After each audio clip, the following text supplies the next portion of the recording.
Koko daholo Zanagasikara fomban-drazana taloha ihany ty resana aminareo ty a, ho an'ny biskity taloha ny fomban-drazana zany a, inona avy ny ampiasaina raha ohatra hoe mitady an'ilay olon-tiana ianao.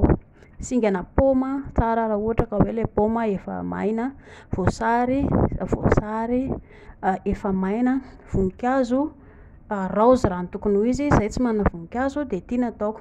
Siramamy toa fa mivaingana le izy de zay anananao ataona ny vovony a, de sira ihany koa, sira ety a zay anananao tsy misy olana, de ity labozia fa tsisy labozia de iny ampiasaina.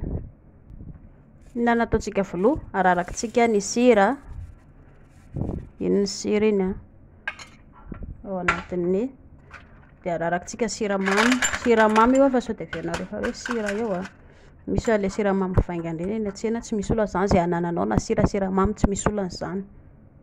Hodiditsika ny singana paoma,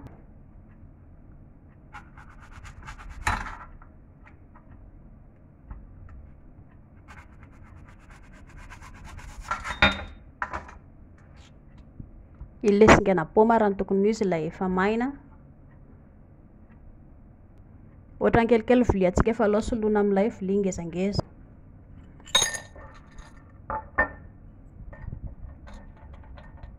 Takony tsy joro ny labozia antsika raha izao nefa ngeza loatra eto a.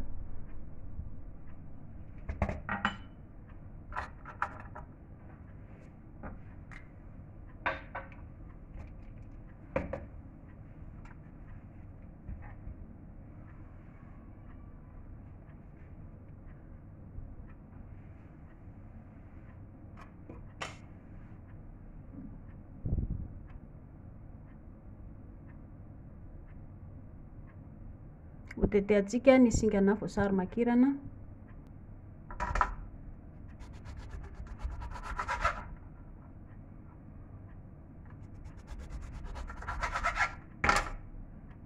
iny voasary makirana eo amboniny, apetsika voninkazo amin'izay manodidina anazy. Ity moa zany voninkazo tsy de apetsika voninkazo manodidina, raozy raha ny tokony ho izy.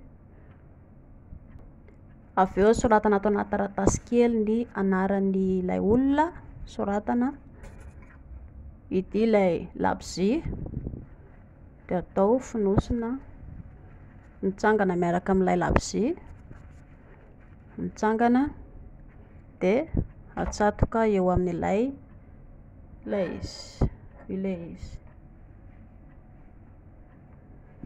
fomban-drazana taloha io a.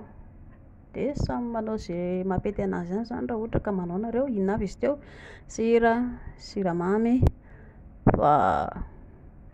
inona ito, paoma, de voasary maina raha ny tokony ho izy, de anaran'ilay olona, de ity ilay labozia, hitorana ilay labozia, avy eo soratana anaran'ilay olona, de iny ilay raozy, voninkazo maina raha ny tokony ho izy, amin'izay mahay daholo izy rehetrarehetra.